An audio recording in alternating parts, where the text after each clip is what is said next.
tous, j'espère que vous allez tous bien. Donc on se retrouve dans une nouvelle vidéo rentrée littéraire slash pas que rentrée littéraire, parce qu'on a du coup, il y a deux romans effectivement issus de la rentrée littéraire, mais également avec une BD sortie très récemment. Et là c'est une des dernières vidéos que je vous fais de cette rentrée littéraire. Donc on va commencer par celui-ci. Faut que ça tienne, oui. Il y a La collision de Paul Gagné. Alors c'est un roman particulièrement poignant. Quand j'avais lu il y a l'argumentaire sur le bon de commande de Gallimard, je m'étais dit ok, ça va être quand même compliqué parce que c'est autobiographique. Le roman il parle du coup d'une collision, d'une tragédie en fait qui a coûté la vie en fait il y a l'auteur qui est journaliste, et 10 ans après il a voulu revenir sur cette tragédie qui a transformé sa vie et celle de sa famille, à savoir il y a l'accident qui a tué sa mère. Voilà, en fait un jeune homme qui s'appelle Saïd de 18 ans était en roue arrière sur une moto sans avoir le permis. Il était sous cannabis, il roulait à 80 à l'heure dans une mini-rue lyonnaise sur les pentes de la Croix-Rousse, c'est la rue Romarin. Et en fait, a posteriori, j'ai revu où elle était et il y avait un café que j'adorais. Et c'était vraiment, il y a dans ces années-là, c'était 2013-2014 et là c'est 2012. Et du coup, le café que j'avais en tête était il y a dans cette rue, et ce drame est arrivé il y a dans cette rue. Ou à quel moment tu roules à 80, bref. Et du coup, il y a la maman l'auteur était à vélo et elle s'est fait tuer par ce jeune homme. Voilà. Donc il y a eu un procès, forcément il y a eu une peine de prison ridicule, comme c'est souvent le cas en France pour les meurtres et autres joyeusetés. Et l'auteur, il y a beaucoup de recul, de courage et d'humilité, j'ai trouvé, revient sur cet accident, sur ce meurtre-là.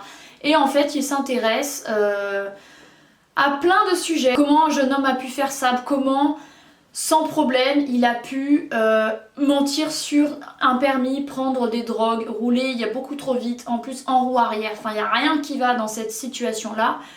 Comment il a pu en arriver là si jeune, comment il a pu ne pas respecter la loi quand on lui disait de ne pas revenir dans le quartier en attendant son procès.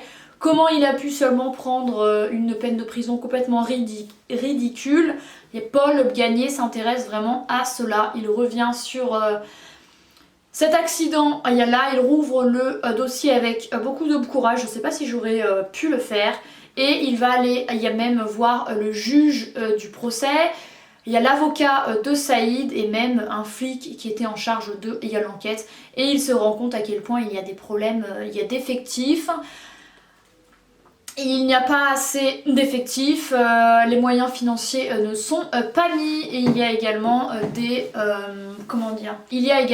des questions sociales qui se posent. Est-ce que quelqu'un issu d'une classe sociale assez basse, entouré comme ça de dealers, de trafic, a plus de chances de faire des conneries que quelqu'un qui est mieux éduqué, bref. Parce qu'en fait, il faut savoir qu'à cette époque, donc au début des années il y a 2000, les pentes de la Croix-Rousse c'était un petit peu le rassemblement de tous les caïds du quartier. Il y avait plein de trafic et en fait Saïd il a vécu avec la figure de son grand frère qui visait un petit peu plus haut. Et du coup il avait un petit peu le complexe d'infériorité, il voulait faire comme son grand frère. Sauf que ce fameux grand frère, un jour, il s'est fait tuer dans la rue par son meilleur ami d'enfance qui lui visait encore plus haut niveau des trafics en mode cambriolage, enfin truc quand même, il y a beaucoup plus répréhensible. Et voilà, c'est un petit peu, il y a l'escalade, il y a de la violence, et il y a l'auteur, va aller rencontrer la sœur de Saïd, et c'est vraiment hyper intéressant, c'est émouvant. Au début j'ai pleuré. Le journaliste s'intéresse vraiment également à la montée des extrêmes. En fait, en prenant ce genre de situation-ci où un fils d'immigré est en cause, comment en fait ça fait monter le racisme, les extrêmes. Et vraiment il s'intéresse à ça et c'est hyper intéressant. C'est pas très rassurant aussi quant à la sécurité et quant aux peines de prison en France, j'ai trouvé. Mais c'est pas du tout un récit pour se plaindre, pour dire à quel point il y a un souci en France quant aux peines de prison et quant au fait que les flics ne réussissent pas à punir et à surveiller. Il y a personne ici qui ne sont pas censés, enfin qui sont censés avoir en fait des restrictions, comment on dit, qui n'ont pas le droit de venir et qui font ce qu'elles veulent. Bref, voilà, c'est très émouvant et c'est vraiment hyper intéressant. J'ai beaucoup aimé ce roman.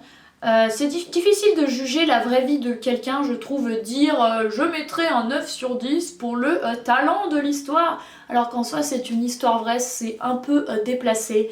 Mais juste pour vous dire que ce récit amène à réfléchir il y a beaucoup de choses quant à la société actuelle. Je vous invite vivement à le découvrir. Seconde lecture de cette vidéo, on reste dans l'émotion avec il y a notre affaire, il y a BD, il y a de combat et d'espoir, imaginé par Louise Colcombet et Mathieu Palin. Louise Colcombet est grand reporter et journaliste et Mathieu Palin est écrivain et journaliste. Et ils ont voulu faire une BD sur l'affaire Mazan, Gisèle Yapelico. Au moment où je filme, le procès s'est ouvert il y a pile un an.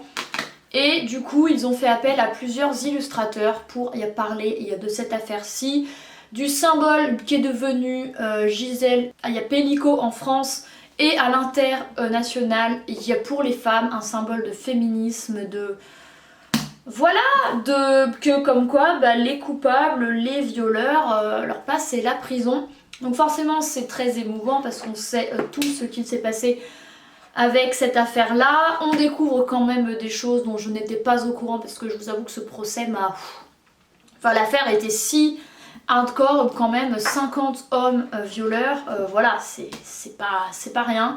Et cette BD, en plus de l'aspect Pellico et Mazan, elle parle du féminisme, elle parle du patriarcat, elle parle de vraies femmes qui ont réellement existé comme Gisèle Halimi, qui ont participé à l'amélioration des sanctions pour les hommes, au féminisme, voilà, des choses hyper importantes.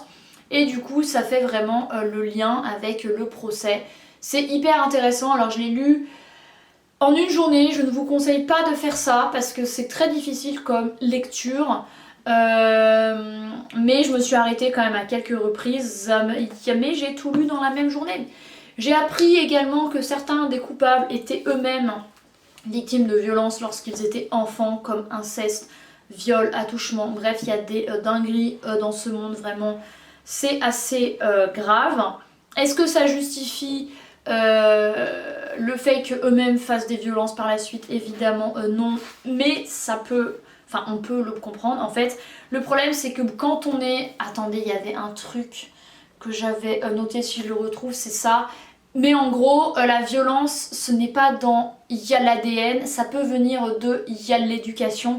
Il y a la violence, c'est un comportement. Et en fait, quand vous voyez ce comportement, pour certains, vous le reproduisez. Voilà. Par exemple, c'est comme vous êtes éduqué à dire bonjour, merci, au revoir. C'est dans votre éducation, c'est un comportement que vous adoptez, et bien plus tard vous le referez. Et si il y a toute votre enfance, vous voyez il y a père qui frappe votre mère, et malheureusement il y a dans votre esprit, pour certains ça va rester, il y a la norme, et vous allez peut-être le reproduire. Et voilà, et ça parle de ça parle de plein de choses, comme quoi la violence n'est pas innée, mais c'est l'éducation, qu'il n'y a pas un gène du violeur. Bref, ça parle de plein de sujets comme ça, assez durs. Donc voilà, ce livre parle des femmes et c'est très important. Et c'est publié chez l'Iconoclaste pour 34 €. Et la dernière lecture dont j'ai à vous parler dans cette vidéo, c'est Salomé de Agathe Chenovez, publié aux éditions de La Martinière. Le seul roman des éditions de La Martinière que j'aurais lu de cette rentrée littéraire, c'est l'histoire d'une jalousie. Et en re-regardant en fait un petit peu les sorties de la rentrée lit que j'allais recevoir, et ben j'ai revu celui-ci et je me suis dit celui-ci ce sera le dernier livre que je vais emprunter.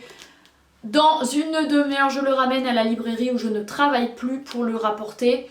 Je l'ai du coup emprunté. Je l'ai emprunté le vendredi, je l'ai terminé le dimanche, on est lundi aujourd'hui, je viens d'écrire, il y a l'article à l'instant et là je vous fais, il y a la vidéo. C'est l'histoire d'une jalousie, d'une relation hyper toxique entre deux cousines. Salomé qui a 30, bah elle a 31 ans du coup, et parce qu'en fait elle a 7 ans de plus que sa cousine Clara qui en a 24. Clara est une jeune fille très introvertie, très posée, très calme, gentille quoi. Qui a 24 ans du coup, qui rêve d'être comédienne. Et un jour elle entend y a parler de sa grande cousine Salomé qu'elle n'a vue que 3 fois et qui lui propose de l'aider à intégrer une troupe. Du coup Clara accepte, elle va intégrer la troupe Barreau, il y a de laquelle fait également partie et Salomé. Et elles vont commencer à jouer un projet.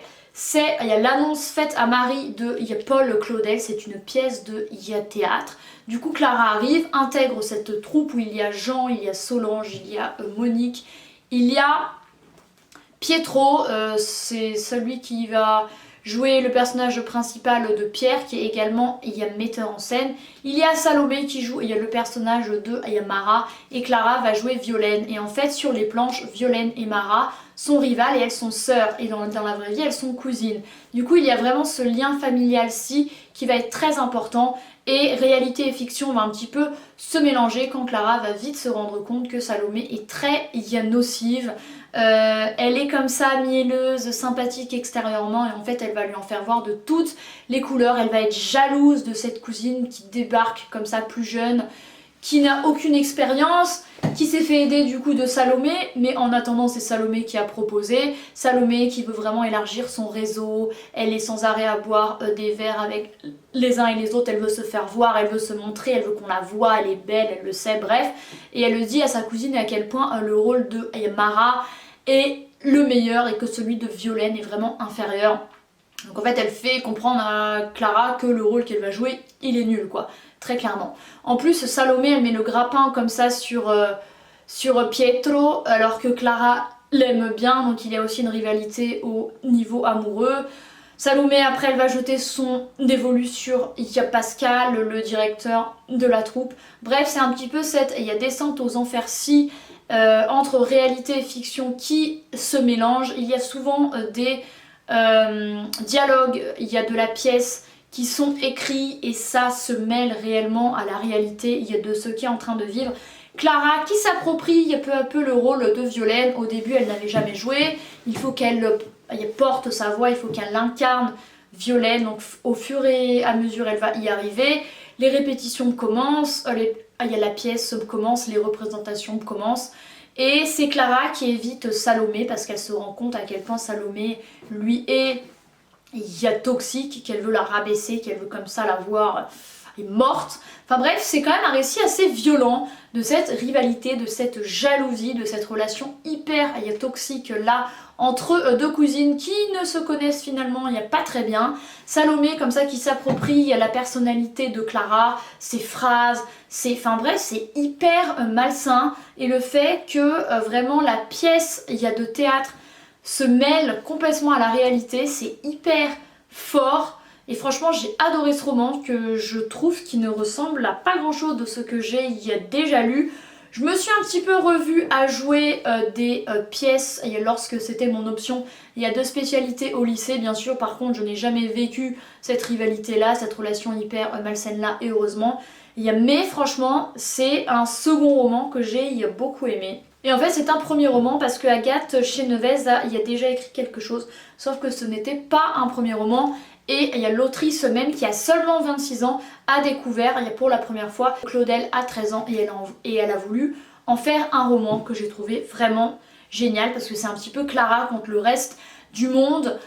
Clara qui n'est crue par personne, ni par Pascal, Pietro, sa famille, qui voit tous en Salomé quelqu'un de si gentil, de si sympa et qui la voit un petit peu comme une victime parce que c'est soi-disant Clara qui harcèle Salomé. Bref, voilà un roman, l'histoire d'une jalousie auquel je mettrais un bon 8,5, il y a 9 sur 10. Bon et bien voilà, c'en est tout pour cette vidéo composée de deux titres de la rentrée littéraire, un chez Gallimard et un aux éditions de La Martinière, celui-ci un petit peu tiré d'une passion de l'autrice, celui-ci complètement autobiographique, très émouvant, et une BD sur un fait médiatique sans précédent que je vous invite vivement à lire et que je vais ramener à la librairie. Voilà, j'ai beaucoup aimé ces trois lectures complètement différentes mais hyper intéressantes. Et du coup la librairie, grâce à elle, j'aurais pu y découvrir plein de romans, plein de lectures, plein d'univers, et ça aurait été une grande richesse. Merci beaucoup d'avoir regardé cette vidéo et moi je vous retrouve très bientôt dans une autre. Bye!